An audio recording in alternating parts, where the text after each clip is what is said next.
This is the moment that the old masters warned would come only once in 1,000 generations.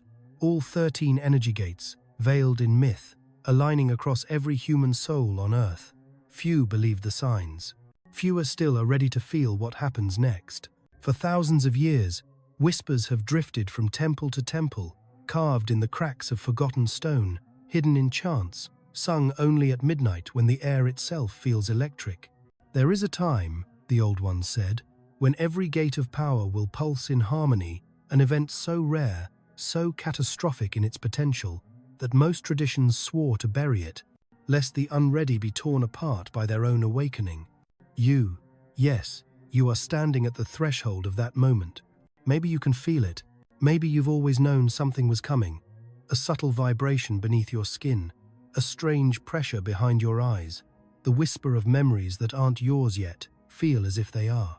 Today, the veil is thinner than ever. Today, the 13 gates hum together, a cosmic symphony buried beneath the noise of the world. If you're watching this, it's not by accident.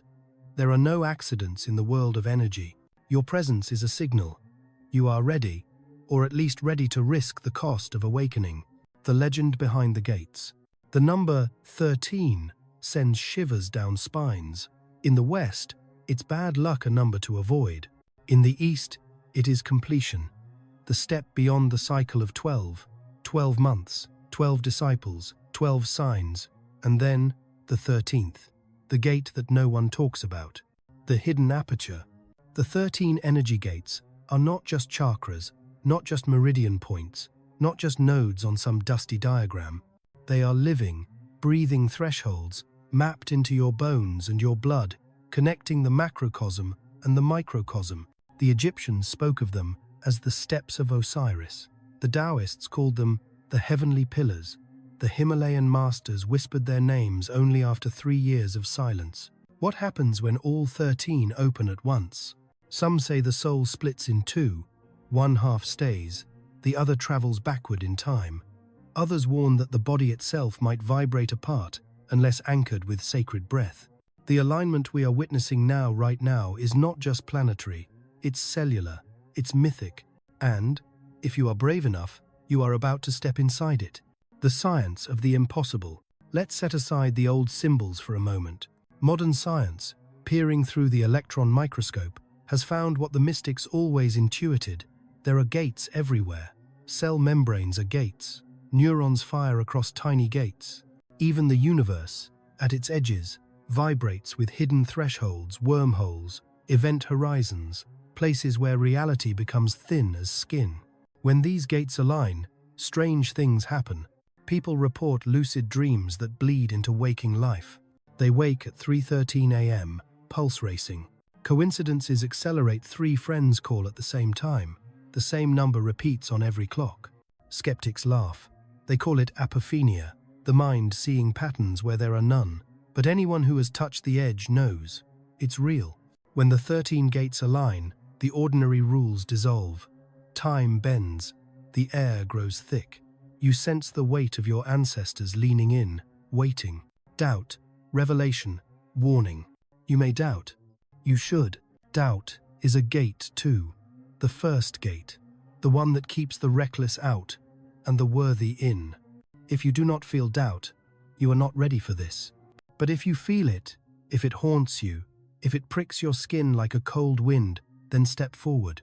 There are dangers. Open too quickly, and you may feel dizzy, disoriented, even haunted. This is not a toy. The 13 gates are not a parlor trick. They are a living technology, encoded into every culture for a reason. Because power, without reverence, is destruction. If you must walk away now. But if you stay, if you keep watching, understand that what comes next may change you forever. Sometimes, a single breath is all it takes to awaken the ancient field within. First, hands-on activation. The breath at the threshold. I want you to close your eyes. Do it now, if you trust me. Sit upright, spine straight, feet on the earth or floor. Let your hands rest on your thighs, palms open. Take a slow breath in through the nose, as if you are drawing in a thread of gold from the sky itself. Hold it.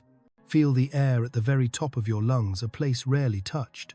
As you exhale, imagine the breath flowing down your spine, awakening each vertebra, humming into the base of your being. Repeat this breath exactly 13 times. Each inhale is a gate opening. Each exhale is a memory returning. You may feel heat. You may feel cold. You may feel nothing at first. But the field has already shifted. The first gate has acknowledged you. The alignment is begun. Signs, side effects, and the echo of power. Some will say, it's all imagination. Some will dream in colors they've never seen. Some will weep, for no reason they can name. If you feel a trembling in your heart, a ringing in your ears, a sudden rush of knowing this is the alignment working through you, do not fear the discomfort. It means you are becoming real. Now, if you have felt even the faintest shift, type, I have opened the first gate in the comments. Let the resonance ripple out. You are not alone in this field. This is the gate that almost every tradition ignores or hides. The point where all lines cross but no map reveals. To awaken it is to remember something you never learned in this life. In every system, chakras, meridians, nadis, sephirot, there's a hidden node, a 13th, a gate behind the gates. The yogis call it the bindu, the drop beyond the crown. The Sufis dance in spirals to touch it.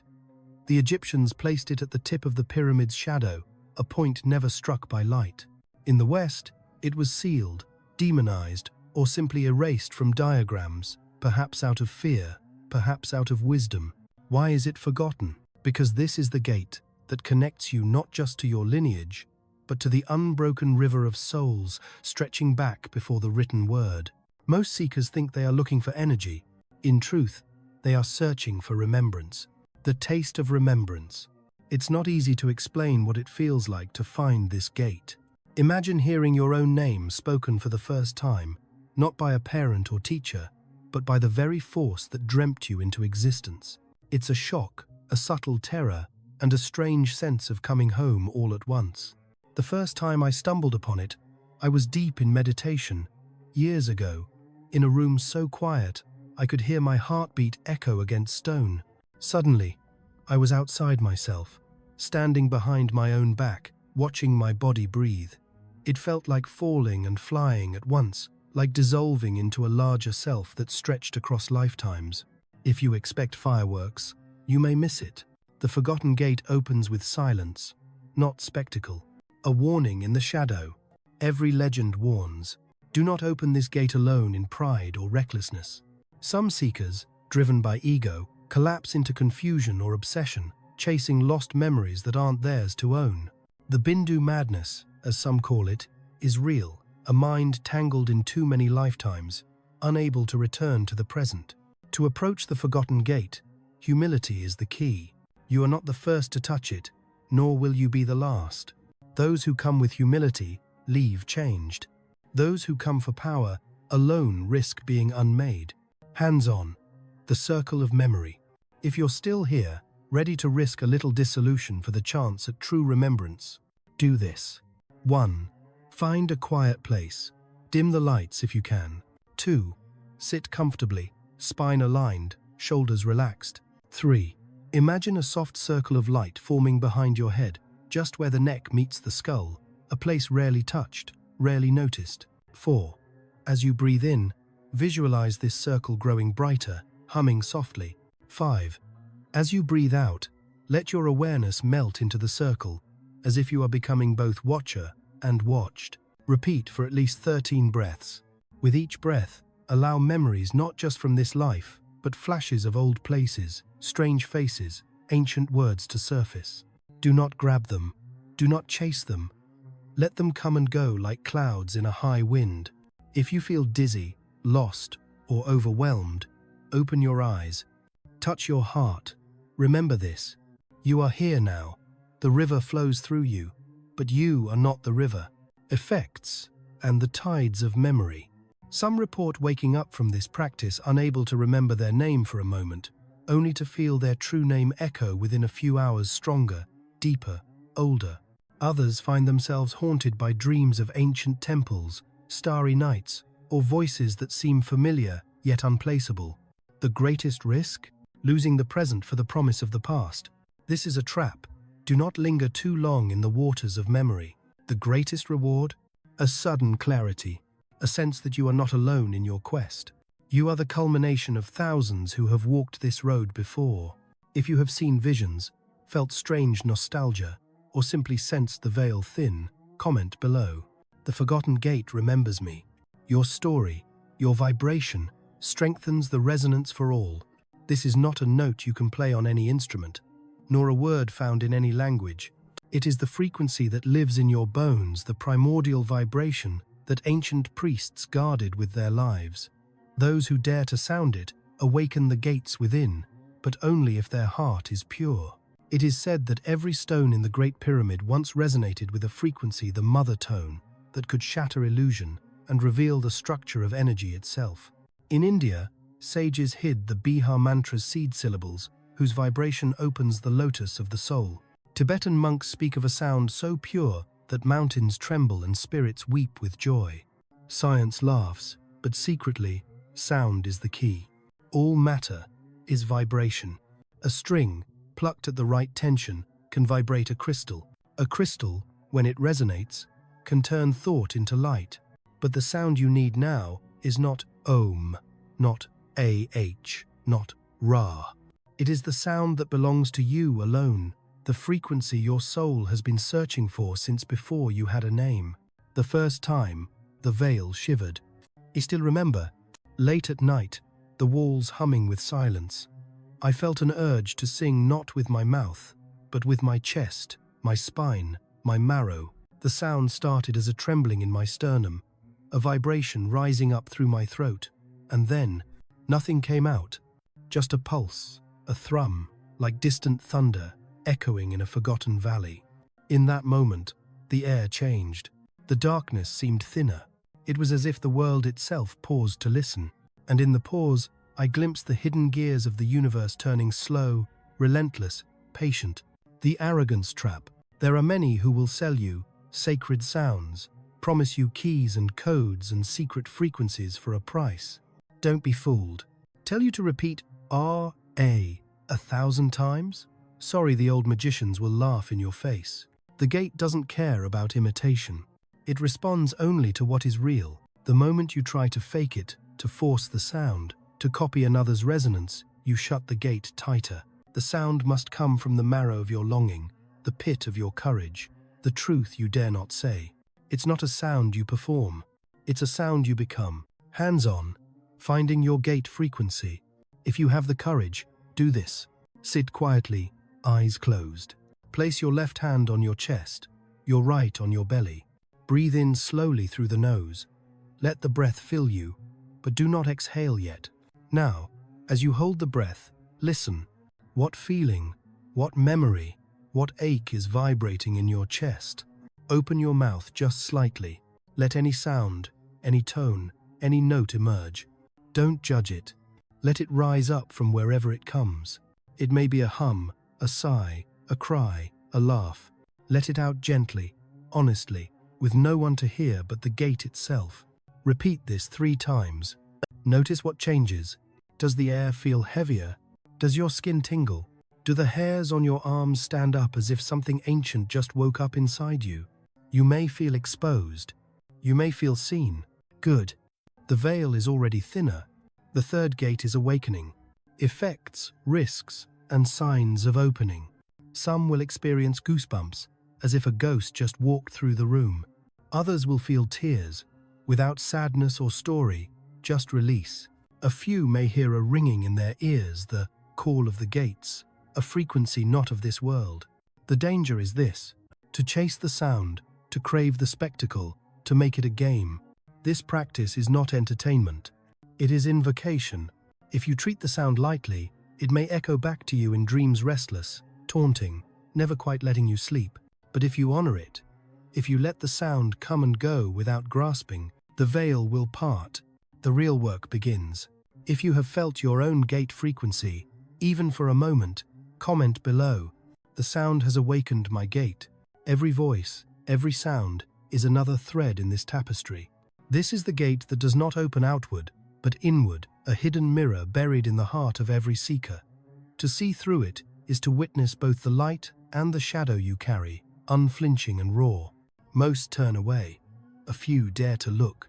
You may think you are here to discover power, to unlock lost abilities, to see visions. But what if the real test is not what you can do, but what you can face within? The ancients warned, to walk the path of gates is to walk through yourself. In Egyptian temples, before a disciple touched the hieroglyphs or learned a single chant, they were led into a silent chamber. There, a single polished stone so dark it swallowed torchlight awaited them. The initiate would be asked to gaze into it for hours until the border between face and reflection dissolved. Most fled in terror. The mirror does not lie. It reveals the fractures, all the pettiness, the envy, the hidden shame, but also, beneath the wounds, the hidden strength, the longing, the undying hope. A night of shattering. I remember one night, in the dead hush between midnight and dawn, trying this practice alone. My face swam in the glass, eyes unfamiliar, shadows shifting behind me. At first, I saw only flaws, but as the hours passed, something changed. A light flickered behind the eyes, a child's hope, a memory of being loved, the stubbornness to keep walking despite it all. It wasn't mystical, it was more real than real. A pain, a healing, a clarity that left me shaking. The trap of denial. Many try to bypass this gate. They seek shortcuts, mantras, talismans, gurus who promise bliss without the darkness. But every tradition agrees, Hindu, Taoist, Sufi, Hermetic, the shadow must be seen before the light can rise. If you look away, the mirror waits. If you rush past, the gate will close and hide itself, showing up again and again in your relationships, your failures, your quietest regrets. Hands-on, gaze of the inner mirror. Find a mirror. Sit before it in the dimmest light you can tolerate. Look not at your features, but through your eyes, into the space behind them. Ask yourself without words, what am I hiding from? Breathe. Watch what rises.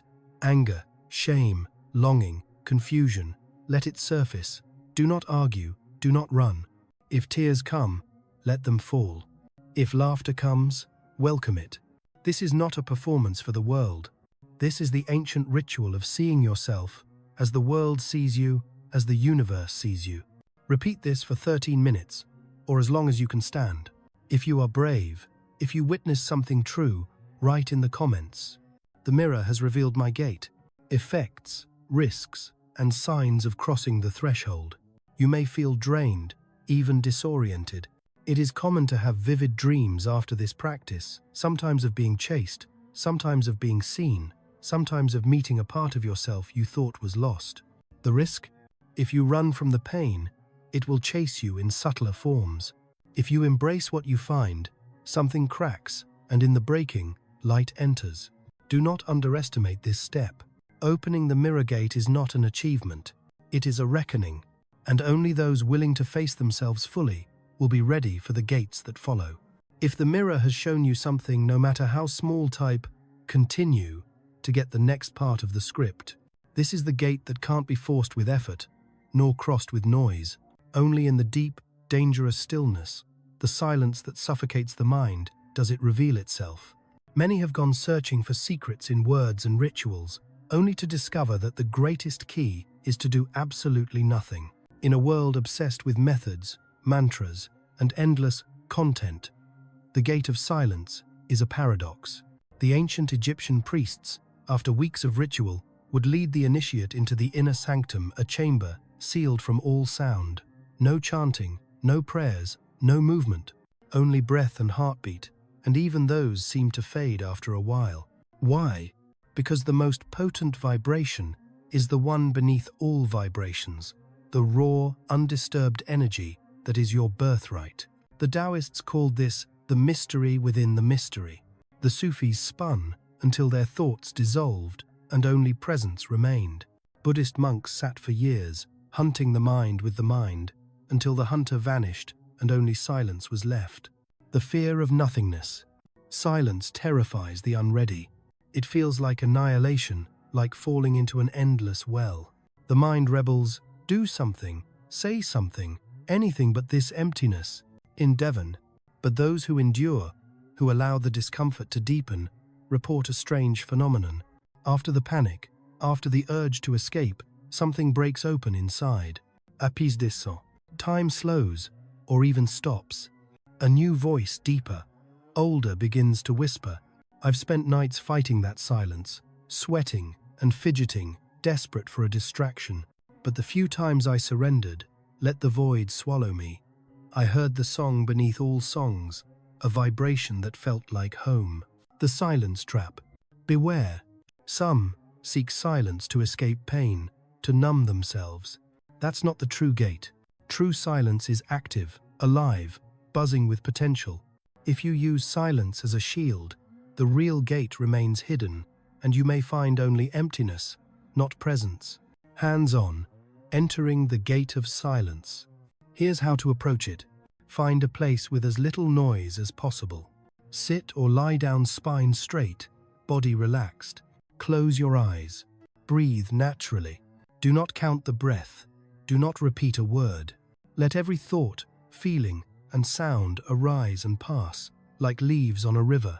If a thought grabs you, do nothing. If fear rises, do nothing. If peace comes, do nothing. Let everything fall away until only silence remains. If you drift into sleep, allow it. If you awaken suddenly, rest in the space between waking and sleeping. This is where the gate often appears. If you can stay here even for 1 minute, you have crossed further than most. When you emerge, write in the comments, "The silence has opened my gate." Effects, risks, and the weight of stillness. After this practice, you may feel lighter, or you may feel a heavy, ancient sadness, as if you've lost something you never knew you had. Dreams may become vivid, speech may feel strange, time may blur for hours. The danger: to run from silence into constant distraction, never facing the real void. The gift: a taste of the original vibration, the silent hum that holds all the other gates in place. Those who can sit with true silence find that their words, when they return, carry power beyond intention. If you have felt this hum, this void, this presence in silence, comment below. The silence has opened my gate. This is not a gate of pure illumination, nor of unending darkness. It is the razor's edge, where both meet a boundary that slices through every illusion you carry. Those who reach it must become both the observer and the observed, facing all that they adore and all that they fear simultaneously. The myths never promised us eternal light. They spoke of balance, the two serpents on the pharaoh's crown, the yin and yang that spiral endlessly, the twin guardians at every temple's threshold. The enlightened are not those who banish shadow, but those who can hold light and darkness in the same palm, unflinching. Modern seekers often crave one side: endless bliss, unbroken positivity, pure, high vibes. But the old mystics laugh at this childishness. True energy work is dangerous because it reveals everything: ecstasy and terror, beauty and horror, joy and heartbreak, without a filter. The paradox of the sixth gate. The sixth gate is not about healing or wounding, it's about seeing. One moment, you're bathed in golden radiance. The next, you're plunged into memories of betrayal or regret. The passage between these extremes is narrow. To cross it, you must refuse to cling to either side. The first time I crossed, I felt both infinite love and crushing sorrow in a single breath. It was like being burned and caressed at the same time, a shock so complete, my heart ached for days, as if it had grown to hold the whole world. Mythical lore and modern science. In the Egyptian Book of the Dead, the soul's heart is weighed against a feather, not to punish, but to see if it can hold both guilt and innocence at once. In quantum physics, light can be both particle and wave, impossible, but true. In Taoism, the sage is neither for nor against anything, but stands at the center, letting all opposites swirl around him. The shadow is not your enemy. The light is not your savior. Both are your teachers. The trap of choosing sides. The modern mind clings to the light, represses the dark, and calls it awakening. But the more you reject the shadow, the more it owns you. Ignore this gate, and life will send you endless situations, relationships, failures, addictions, forcing you to see what you've refused to face. To pass, You must let both forces burn through you. Hands on, the light, shadow breath. Here is your practice. Sit or lie comfortably. With every inhale, visualize drawing in pure white gold light from above. With every exhale, imagine a deep, dark energy rising from below, cool, dense, ancient. Allow both to meet in your heart. With each cycle, feel the tension, the contradiction, the fusion. After 13 breaths, rest your awareness in your chest. Ask yourself, can I allow both light and shadow to live here? Notice what answers arise. Fear, longing, resistance, acceptance. If tears come, let them fall. If laughter rises, welcome it. If you have truly felt both sides, write in the comments. I stand at the gate of light and shadow. M0. Effects, risks, and the middle path. Don't be surprised if old memories surge moments of shame, joy, regret, or awe. Some report powerful dreams, sudden mood swings, even strange synchronicities as the unconscious surfaces. The risk, to flee from one side and cling to the other, missing the lesson of the gate.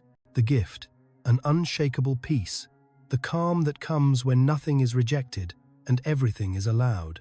Few walk this middle path. Those who do become both fierce and tender, grounded and open, a living paradox. If you have touched this edge, if you have let the opposites merge, comment. I stand at the gate of light and shadow. This is the gate that pulses with the stories of those who came before you, the silent river of ancestors whose unfinished business, blessings, and burdens run through your blood. To touch it is to awaken memory older than thought, power deeper than will. Not everyone wishes to meet their lineage, but no one escapes it.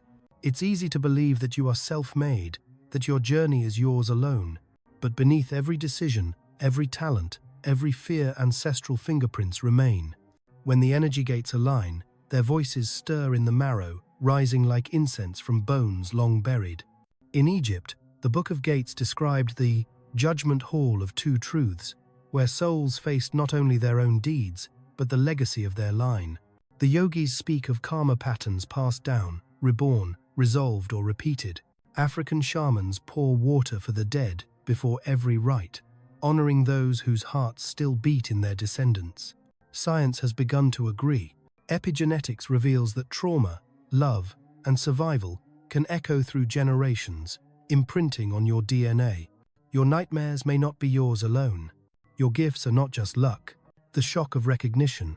When I first opened this gate, I dreamed of strangers' faces I'd never seen, speaking a language I didn't know. Yet their sorrow was my sorrow, their pride, my pride. I awoke with tears in my eyes, realizing some wounds I carried weren't born in this life. It was terrifying and liberating. The patterns made sense. I saw the roots of old anxieties, sudden talents, repeating failures, even the names that haunted my mind. The gate of ancestral echoes is a mirror, not just for the self, but for the river behind you. The trap of blame and pride. Beware the twin dangers. To blame your ancestors for your suffering is to miss the gate. To worship them blindly is just as empty. The real work is integration, honoring the gifts, healing the wounds, letting both flow through you, but not define you. If you try to shut this gate, ancestral patterns become chains repeating, tightening, demanding attention. Hands on, the lineage invocation. Tonight, before sleep, light a candle, or imagine one in your mind. Sit quietly and breathe slowly. Silently invite your ancestors, known and unknown, to gather behind you. Feel the weight of their hands on your shoulders. Acknowledge their joys and sufferings, their victories and mistakes. Say, aloud or silently, thank you for all that you carried.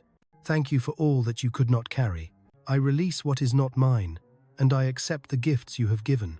Rest here for 13 breaths. Notice any sensations, heat, chills, emotion, imagery. If dreams come, pay attention. When you awaken, write in the comments, I have walked through the ancestral gate. Effects, risks, and the flow of lineage. You may feel waves of gratitude, grief, or anger. Some report sudden clarity, a lifelong question finally answered. Others feel lighter, as if a great burden has shifted. The risk, to hold on to pain that is not yours, or to take pride in gifts you have not earned. The reward, a sense of continuity knowing you are not alone, that you carry 1,000 lives in your breath and 1,000 futures wait in your choices. Let the river flow through you. Let what is old return to the earth, and what is needed rise in you anew. If you feel the echo, if you sense the lineage stir, comment, "I have walked through the ancestral gate." This is the gate hidden behind the brow, veiled by thought and blinded by doubt. When it opens, seeing is no longer a matter of eyes, but of soul, a knowing that slices through illusion and exposes the secret geometry of your life. For those who dare to look, the world is never the same. For as long as humans have dreamed, there have been stories of the third eye, the seat of vision beyond vision. Egyptians painted it as the Eye of Horus, a symbol so powerful even pharaohs kept it close. Hindu mystics pressed sandalwood to the brow, marking the Ajna chakra command center of the soul's perception. In Tibetan caves, yogis meditated in darkness for years, training the inner eye to pierce veils no sunlight could touch. What is this inner eye? Modern science points to the pineal gland, a tiny crystal-studded organ nestled deep within the brain, sensitive to light, rhythm, and even subtle electromagnetic fields. But the mystics go further. The inner eye is not a part of the body, but a faculty of consciousness.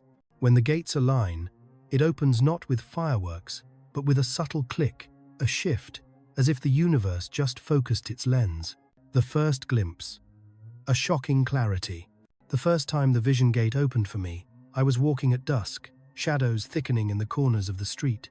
Suddenly, everything shimmered not with color, but with meaning. People I passed wore stories like cloaks. Every sound seemed both near and impossibly distant. For an instant, I saw the pattern. Every event, every face, every joy and pain woven together by golden threads, a tapestry both ancient and unfinished. It was too much.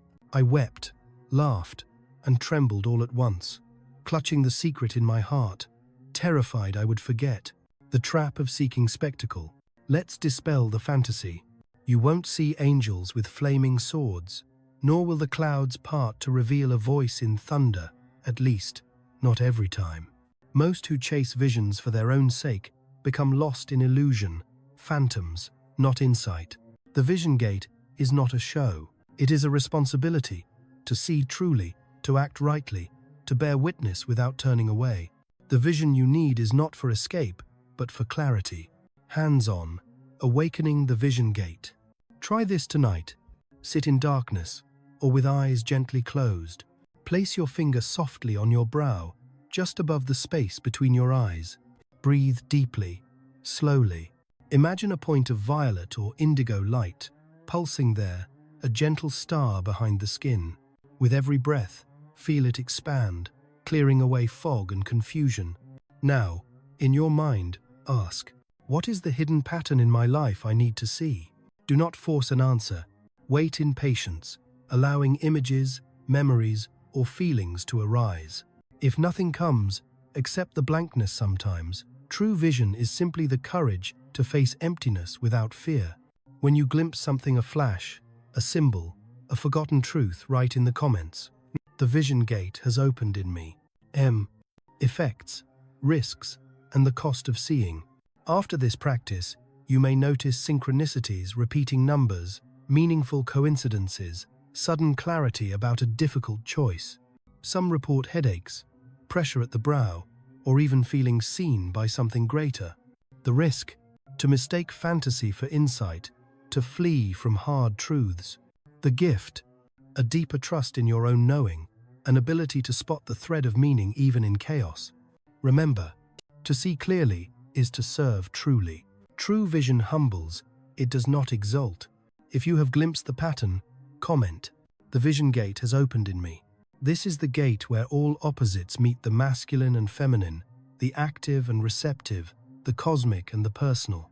To cross it is to feel the fusion of duality within yourself, igniting a force that ancient texts called the divine marriage. Most search for this outside, but its true power is hidden within. For thousands of years, seekers have chased the dream of union. In Egyptian myth, Isis and Osiris were torn apart and reunited, their love restoring balance to the land. The yogis speak of Shiva and Shakti consciousness and energy spiraling into one. Tantric adepts mapped secret channels in the body, where solar and lunar currents rise to mingle at the crown.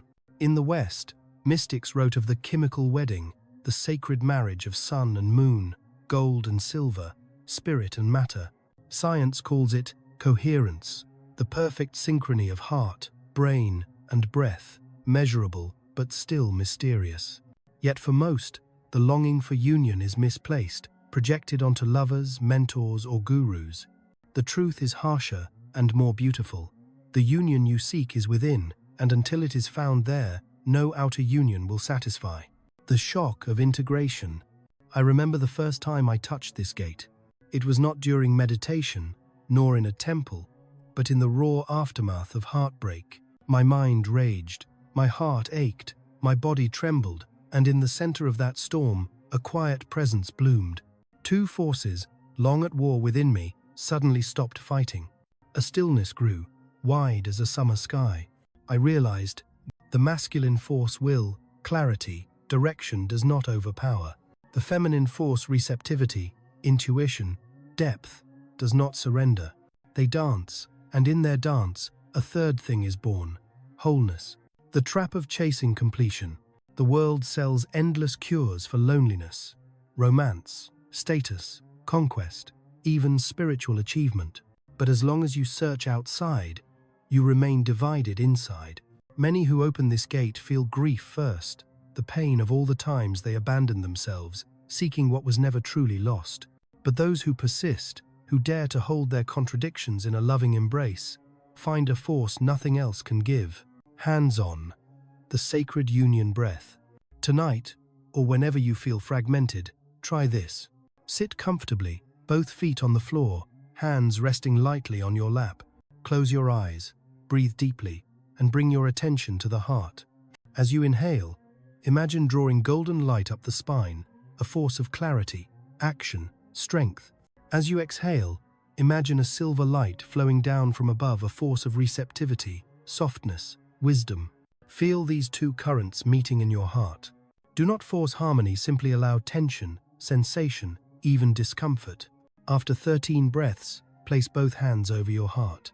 Say quietly, I honor all that I am, strength and softness, fire and water, sky and earth. Rest there. If you feel a flicker of peace or a surge of emotion, stay with it. If you feel this merging, comment below. Union has awakened my gate. End. Effects, risks, and the power of wholeness. After this practice, you may feel unexpectedly strong or deeply vulnerable, or both. Dreams may feature reunions, dancing, or elements coming together in unexpected ways. The risk: to chase wholeness outside, to use another as a crutch or distraction, to seek completion in anything but your own heart. The reward: a taste of your undivided self, the feeling that you are enough, exactly as you are. Those who open this gate walk with a new power, a quiet authority, a luminous peace. Their energy blesses all who meet them, drawing others toward their own awakening. If you have tasted this union, comment, Union has awakened my gate. This is the final gate, the hidden summit no single traveler can reach alone. When it opens, your energy field dissolves into something vaster, the field of all beings awakening together. This is the living secret the ancients protected. Transformation is not a private escape, but a song we sing as one. If you have followed this journey through remembrance, through sound and silence, through vision and shadow and sacred union, you have felt the truth. Every gate is both personal and cosmic, wound and remedy, threshold and homecoming. But the 13th gate, the gate of collective resonance, is not yours to claim alone. In the old temples, initiates gathered in silent circles. In the Himalayas, monks chanted in unison, their voices weaving a single chord. Sufis turned and turned, surrendering identity into the ecstasy of the group. Even today, when people gather for a cause, meditate together, or even simply breathe in synchrony, a field arises that is greater than any one person's power. Modern physics stumbles toward this mystery. Studies show the coherence of heart rhythms can ripple through crowds, even at a distance. Mirror neurons fire when one person acts, another feels. No transformation is truly solitary. Your resonance is a note in the choir of all who seek. A night the gates sang together. There was a night, years ago, when I sat among strangers in a ruined chapel. No words were spoken. But as we breathed together, something opened, an invisible music, a feeling of being woven into the same dream. Tears fell for no reason. Laughter bubbled up, wild and free. The room glowed not with light, but with a presence. I realized every gate I had struggled to open alone was, in truth, a doorway into the hearts of all beings. The 13th gate is not just yours, not just mine. It is ours, the field we share, the song we carry, the trap of isolation. Some will try to hoard awakening, to turn wisdom into hierarchy or power. That is the final trap, the illusion of separateness. If you cling to your specialness, your gifts wither. If you share, your gifts multiply. The ancient ones never walked alone. Every rite, every song, every secret was preserved through community, a circle, a lineage, a living chain. Hands-on. The collective resonance ritual. Now, wherever you are, close your eyes. Take a deep, slow breath. As you inhale, imagine the millions past, present, and future breathing with you. As you exhale, send a silent blessing. May all beings awaken. May all suffering end. May our gates align as one. Do this for 13 breaths. With every breath, let the sense of separation soften. Feel the subtle bond that joins all seekers, everywhere. When you are ready, open your eyes. Notice how the world feels lighter, more connected, maybe even sacred. If you have felt this bond, this resonance, write in the comments. The collective gate is open. The journey has begun. End pot. The ripple effect, risks and blessings.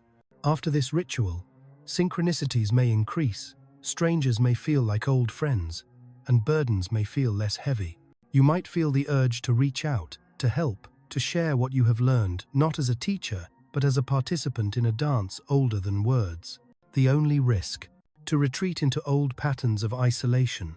The only requirement, to remember that you belong, that your awakening lifts the world. A closing invitation. If you have walked this path, gate by gate, let your presence ripple out. Subscribe, share, and comment, not as a transaction, but as an act of resonance. Your energy strengthens the field for all seekers who come after. Let your voice join this chorus of awakening souls. This is how the ancient secrets survive. This is how the new world is born. The gates are open. We are the living mystery, revealed at last.